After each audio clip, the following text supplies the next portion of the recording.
Hello everyone, welcome to the scholars. This is Aman here. तो एक और मैं नया टॉपिक आपके सामने लेके आया हूँ। तो वो है हमारा द रॉलेट एक्ट। इसमें हम लोग देखेंगे किस तरीके से द रॉलेट सत्याग्रह होता है, महात्मा गांधी किस तरीके से चीज़ों को करते हैं, आसपास की जो चीज़ें किस तरीके से हो रही होती हैं, किस तरीके से कोई जो टर्मोइल होता है, किस तरीके से ये काला कानून कहा जाता है, और बिना वकील के किस तरीके से, बिना वकील के, बिना दलील के किस तरीके से लोगों को अरेस्ट कर लिया इसमें जाता है। तो चलिए हम लोग शुरू करते हैं।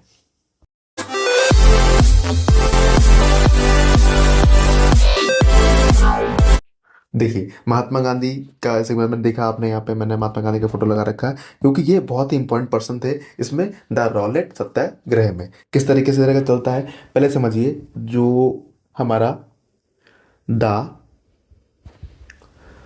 रॉलेट एक्ट 1919 है, इसमें क्या है देखिए। पहले सबसे पहली चीज़ तो ये है, इसकी फुल फॉर्म क्या है। इसकी फुल फॉर्म है the anarchical the एनार्चिकल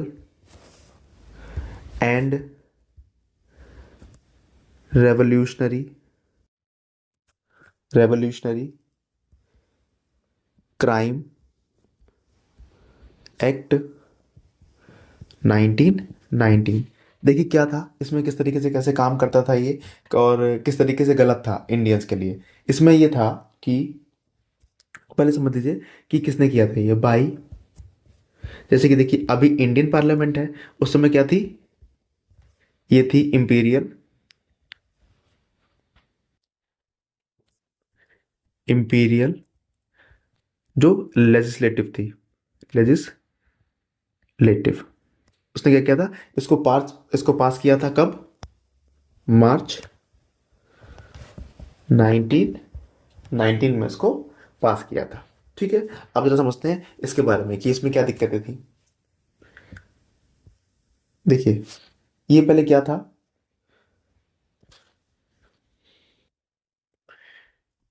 it allowed the British government the British government to arrest anyone on suspected of terrorist terrorist activities. यानी कि कोई पर्सन जो कि सिर्फ उसके ऊपर सस्पेक्ट है, यानी कि ऐसा पुलिस को शक है कि ये एक्टिविटीज में, यानी किसी तरह की एंटी नेशनल जो एक्टिविटीज होती हैं या फिर टेररिस्ट एक्टिविटीज जो होती हैं उसमें आप इन्वॉल्व दिखाई पड़ते हैं, या फिर ऐसा लगता है कि आप इन्वॉल्व हैं, तो क्या होगा, बिना किसी वारंट के, यानी कि बिना किसी वारंट के आपको कहीं से भी जहां आप मिल जाएंगे वहां से आपको उठा के जेल में डाल दिया जाएगा। और ये पूरा जो एक्ट था वो सिर्फ लाया गया था उस समय जो लीडर्स बन रहे थे नए नए से, महात्मा गांधी हो गए, पंडित जवाहरलाल नेहरू हो गए, सरदार पटेल हो गए, बाकी और जो उस समय लीडर बन रहे थे जैसे भगत सिंह की नाम लेना पड़ेगा इसमें तो, और बाकी और जो चीज़ें हैं जैसे कि सुभाष चंद्र बोस हो गए और हरीश चंद्र।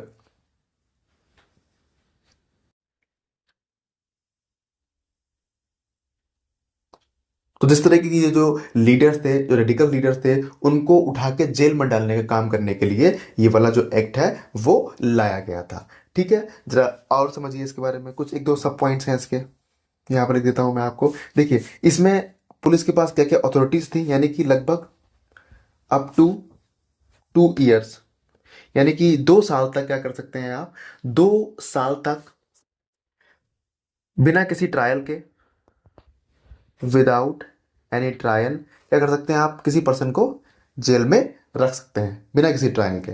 दूसरी बात क्या है, यानी कि without any search, without any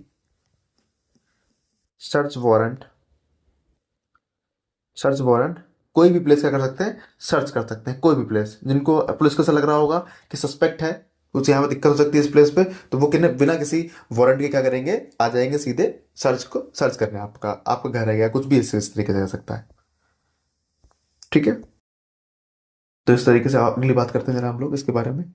तो होता ये है, जब ये महात्मा गांधी यानी कि इनको ये चीज़ मालूम पड़ती है और बाकी जो आसपास के मोहम्मद जिन्ना की बात भी करते हैं, पंडित जवाहरलाल नेहरू की बात करते हैं, और जो इसमें लीडर थे उन सबको जब ये मालूम बात पड़ती है तो वही समझ में आता है कि वो ये जो एक्ट लाया गया है वो सिर्फ जो लीडर्स हैं, यानी कि वो अपनी बात कर रहे थे, जो लीडर्स हैं उनको गिरफ्तार करने के लिए या फिर उनको जेल में डालने के लिए लाया गया है। क्योंकि अगर लीडर ही जेल में रहेगा तो किसी भी तरीके का कोई मूवमेंट नहीं हो पाएगा और कोई प्रोटेस्ट चल नहीं पाएगा। तो होता यह है कि महात्मा गांधी क्या करते हैं, महात्मा गांधी इसको अपोज करते हैं। अपोज करने के साथ साथ 6 अप्रैल को यानी कि 6 अप्रैल एक नेशन वाइड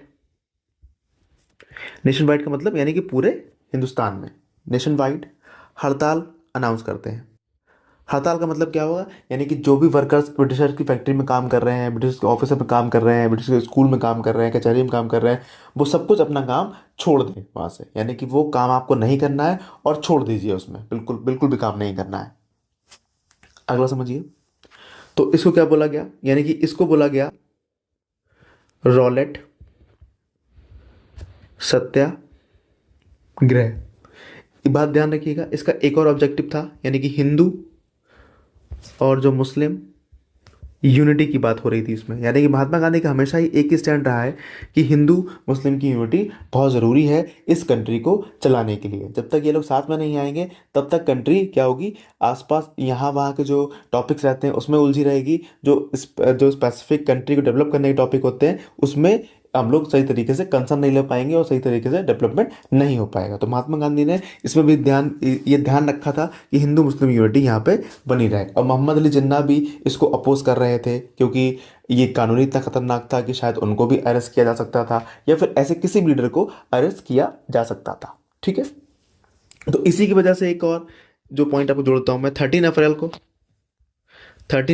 को क्या होता है, एक कांड होता है, इसको बोलते हैं जलियांवाला मैसेकर। जलियांवाला मैसेकर इसी वजह से होता है, यानी कि लोग वहाँ पे बैठे हुए होते हैं और मेला चल रहा होता है, प्रोटेस्ट, पीसफुल प्रोटेस्ट में बैठे हुए लोग होते हैं वहाँ पे, तो वहाँ जनरल डायर पहुँचते हैं और बहुत सारी गोलियाँ उस पर चला देते हैं। ठीक है, तो ये मेरी साइड से आपके लिए था रॉलेट एक्ट। इसमें रॉलेट सत्याग्रह की बात होती है, महात्मा गांधी की बात होती है, और आई होप आपको समझ में आ गया होगा। अगर फिर भी नहीं आया है तो जो स्पेसिफिक सेक्शन समझ में नहीं आया आप कमेंट सेक्शन में मुझे बता दीजिए, मैं उसको दोबारा समझा दूंगा। ठीक है, तब तक के लिए थैंक यू वेरी मच।